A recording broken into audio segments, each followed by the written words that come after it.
Bismillahirrahmanirrahim. Assalamualaikum warahmatullahi wabarakatuh. Alhamdulillahi wassalatu wassalamu ala rasulillah wa ala alihi wa sahbihi ajmain. Amma ba'du. Yang pertama dan yang paling utama, marilah kita panjatkan puji syukur kehadirat Allah Subhanahu wa taala yang telah memberikan kita karunia yang begitu besar sehingga kita dapat melakukan kegiatan rutin pada bulan Ramadan. Tak lupa salawat serta salam marilah kita curahkan kepada baginda Rasulullah sallallahu alaihi wasallam yang telah membawa kita dari zulumatiz zihn ila ma'rifatin nur, yang telah membawa kita dari jahili musyrik ke tauhid cahaya tauhid. Di sini kita akan mengkaji sebuah cerita tentang kisah Nabi Muhammad. Beliau adalah seorang yang telah membawa kita dari zulumatil zihn ila ma'rifatil nur, atau dari masa jahili ke ilmu yang dunia yang penuh teknologi. Masyarakat Arab sebelum datangnya Islam, mereka dipenuhi dengan kebebasan dan kejahatan serta hukum rimba, di mana yang kuasa dan yang kuat saling menindas yang lemah. Kehidupan mereka dipenuhi dengan pertikaian, pembantaian, pembunuhan, pencurian, dan mabok-mabokan serta berzina. Wanita tidak bernilai harganya. Apabila ada seorang ibu yang melahirkan seorang wanita, mereka akan rela menguburkan anaknya hidup-hidup, bahkan mereka malu memiliki anak perempuan. Sebelum Nabi Muhammad lahir, itu ada pertempuran pasukan gajah yang ingin menyerbu kota Mekah. Tujuan mereka adalah menghancurkan Ka'bah yang dipimpin oleh Raja Abraha dari Yaman. Tujuan mereka sia-sia karena atas izin Allah Subhanahu wa taala, Allah menggagalkan rencana mereka. Peristiwa ini diabadikan dalam surat Al-Fil yang berbunyi, A'udzubillahi minasyaitonirrajim, Bismillahirrahmanirrahim. Alam taro kaifa fa'ala rabbuka bi ashabil fil, alam yaj'al kaidahum fi tadlil, wa arsala 'alaihim tayran ababil tarmihim bihijaratin min sijil. Pasukan gajah luluh lantah dengan serbuan burung-burung ababil yang membawa api-api neraka. Mereka bagaikan daun yang dimakan ulat. Pada tahun pertama, di tahun Amul Fil atau di tahun gajah, di sanalah Nabi Muhammad bertepatan lahir. Proses atau kejadian-kejadian yang sangat tidak diduga, yaitu di sana adanya cahaya-cahaya terang benderang yang menyinari istana-istana. Kemudian padamnya api abadi yang disembah oleh kaum Majusi yang selama 1000 tahun tidak pernah padam, itu padam. Dan runtuhnya pilar-pilar istana tanpa sebab apa alasannya dan sebab apa, tidak ada alasan dia runtuh karena rusak atau apa. Kelahiran Nabi Muhammad SAW pada tanggal 12 Rabiul Awal tahun Gajah bertepatan dengan bulan April tahun 570 Masehi. Dari rahim Bunda Siti Aminah melahirkan seorang anak laki-laki dengan penuh kegembiraan disambut oleh seluruh keluarga Abdul Muthalib. Abdul Muthalib adalah kakeknya. Dia merasa bahagia dan bangga sekali. Kemudian dia menggendongnya bayi itu dan mengelilingi Ka'bah. Setelah itu beliau memberikan bayi mungil dengan nama Muhammad. Nama ini sama sekali belum pernah dipakai oleh nenek moyang mereka. Seperti layaknya masyarakat Arab, Nabi Muhammad pun mengikuti adat istiadat seperti atau kebiasaan seperti itu. Semua orang Arab menyusukan bayi mereka kepada orang lain. Nabi Muhammad pun disusukan. Yang pertama oleh ibu susuannya, yaitu oleh Halimatus Sa'diyah. Halimatus Sa'diyah adalah budak dari pamannya Abi Lahab. Kemudian disusukan kepada Halimatu salahku disusukan kepada Halimatus Sa'diyah. Halimatus Sa'diyah itu berasal dari Bani Sa'ad. Muhammad diserahkan kepada keluarga Sa'ad yang bernama seorang ibu bernama Halimatu binti Abu Du'aib untuk disusukan.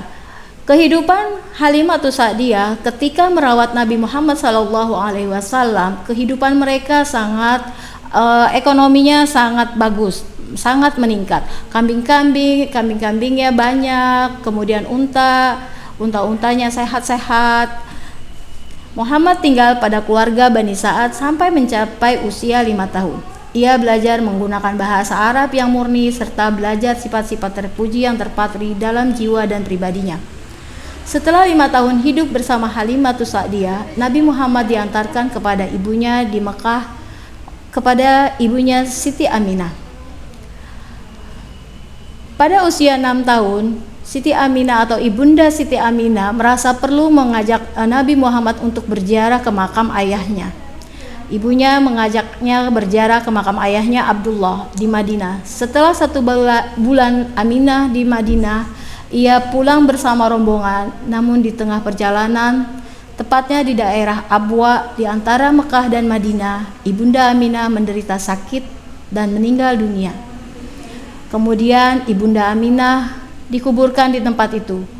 Begitu sedih dan pilu hati Nabi Muhammad SAW, tidak mempunyai ayah maupun ibu.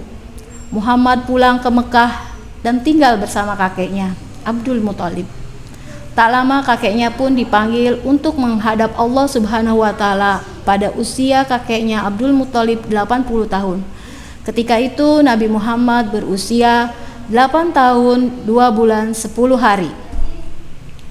Nabi Muhammad dengan rasa pilu dan sedih, akhirnya Nabi Muhammad dirawat oleh pamannya yaitu Abu Thalib. Abu Thalib pun menyayangi karena dengan sifat pendirian Nabi Muhammad yang baik, energik, rasionalis, jujur, mandiri, serta gigih dalam usahanya. Pada tahun itu Nabi Muhammad diajak berniaga oleh pamannya ke negeri Sam. Di tengah perjalanan, pamannya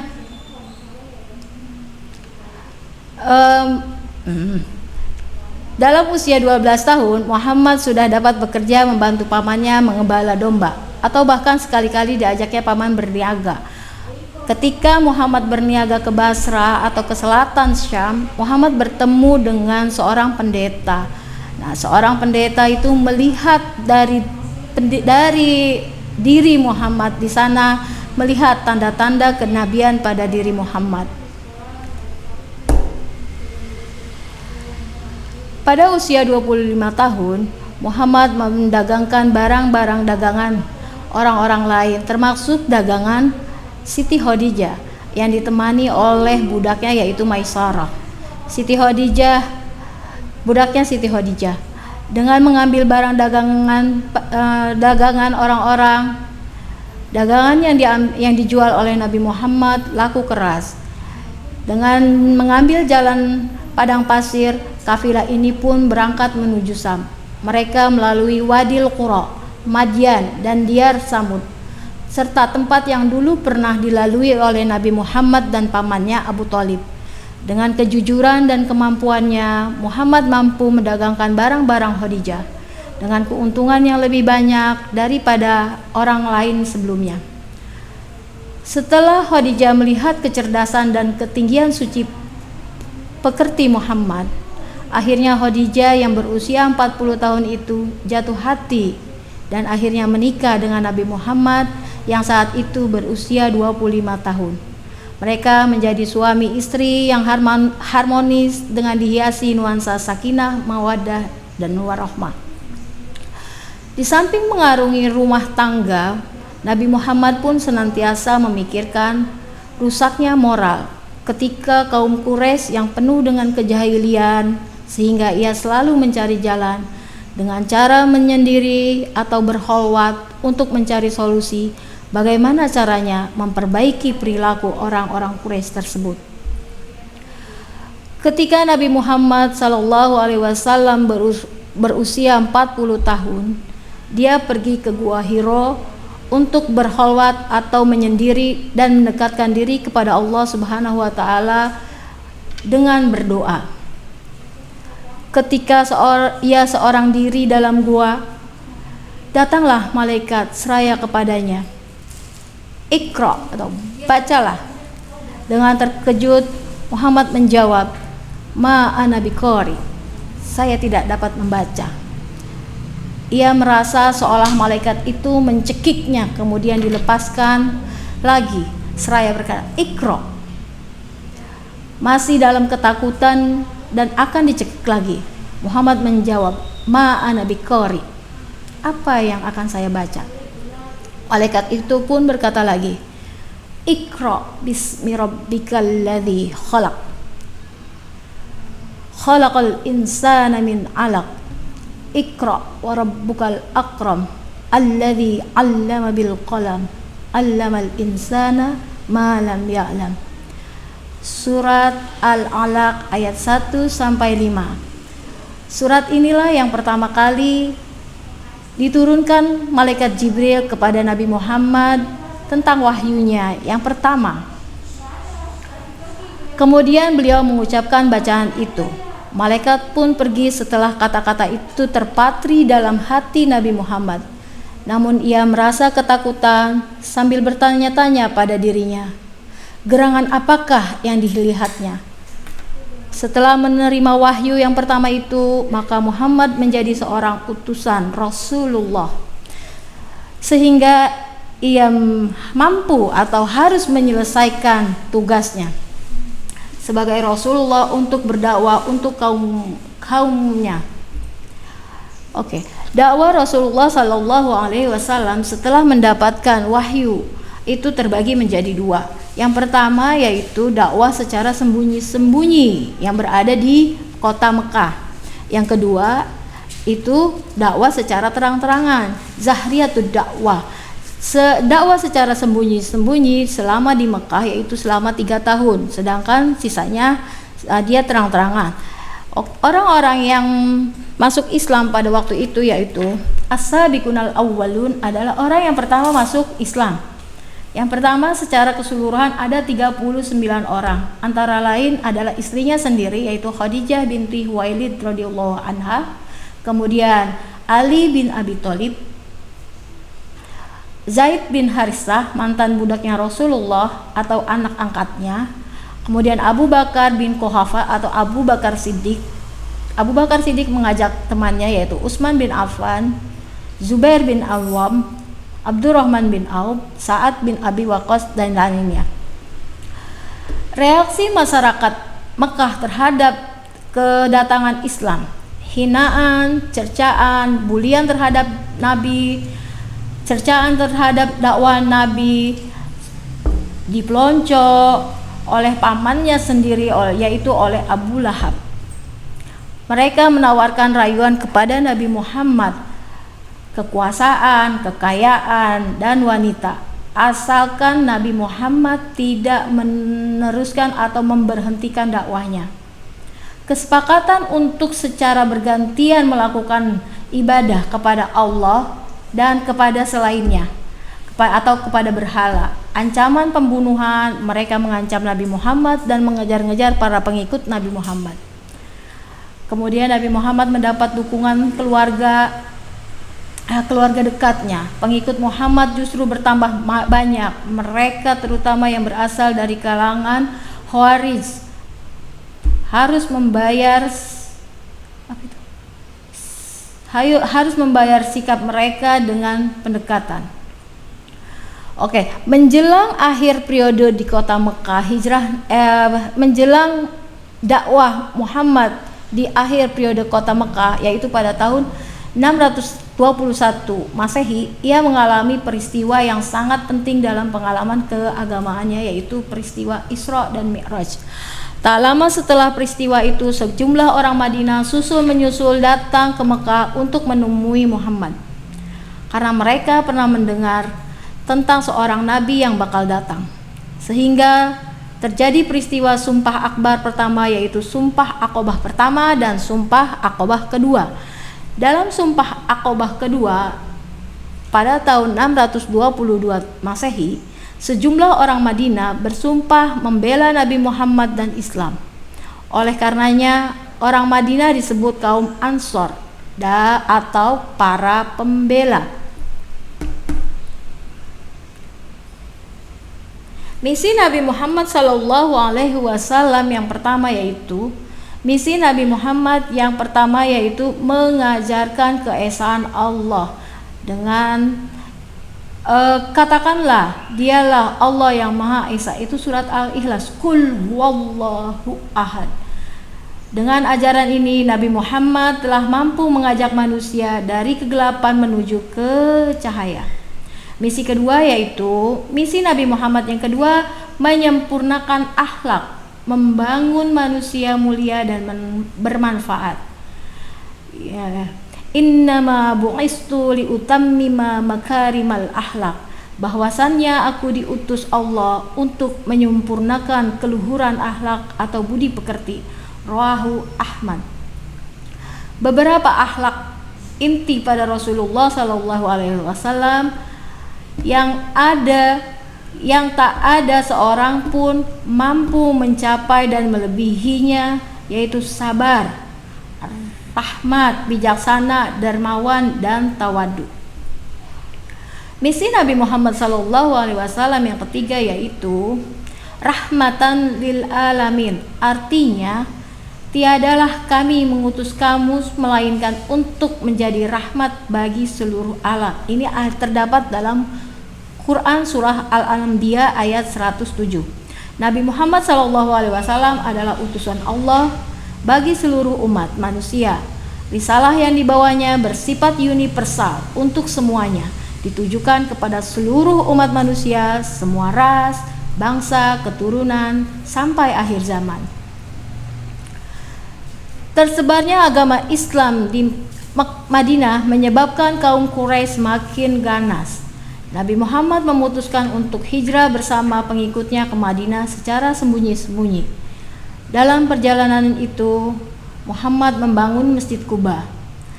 Kedatangannya disambut meriah oleh penduduk Madinah. Di kota ini pun, ia mendirikan masjid yang dikenal dengan Masjid Nabawi yang sekarang kita sering kunjungi.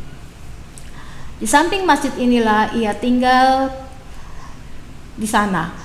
Kedatangannya bersama para pengikutnya menjadikan umat Islam berbagi dalam dua kelompok, yaitu kaum muhajirin yang datang dari Mekah disebut kaum muhajirin, dan yang penduduk yaitu kaum Ansor, yaitu penduduk asli Madinah.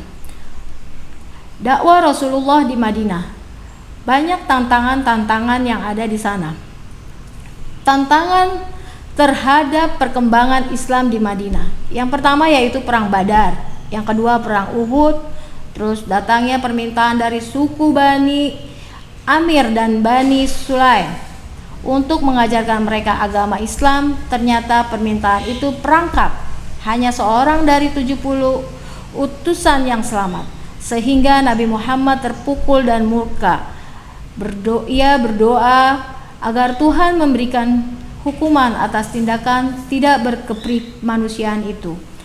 Terus adanya perang Khandaq pada tahun 627. Nabi Muhammad beserta pengikutnya dikepung oleh kaum Quraisy dan sekutunya selama 20 hari, dan berakhir setelah terjadinya perpecahan di antara kaum Quraisy dan sekutunya. Adanya perjanjian Hudaybiyah. Ketika ia hendak menunaikan ibadah haji ke Mekah pada tahun 628 Masehi, utusannya yang dikirim untuk menemui pimpinan kaum Quraisy justru ditawan. Kaum muslimin marah sehingga timbul perjanjian Hudaybiyah dan kaum Quraisy. Perjanjian ini mengatur jangka gencatan senjata, pelarian dari Mekah ke Madinah dan sebaliknya, atau dari Madinah ke Mekah, serta lama menunaikan ibadah haji bagi umat Islam. Perjanjian ini memberatkan Nabi Muhammad dan pengikutnya sehingga akhirnya menyusul perang Khaybar yang terjadi pada tahun 628 Masehi.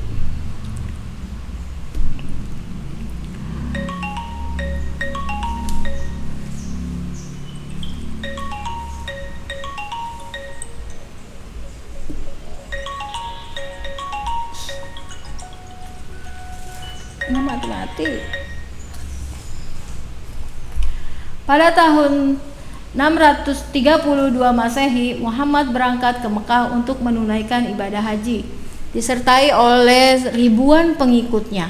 Pada kesempatan itu, ia mengucapkan khotbah yang mengemukakan bahwa tugasnya sudah selesai dan agar umat Islam selalu berpegang pada peninggalannya, yakni Al-Quran dan As-Sunnah.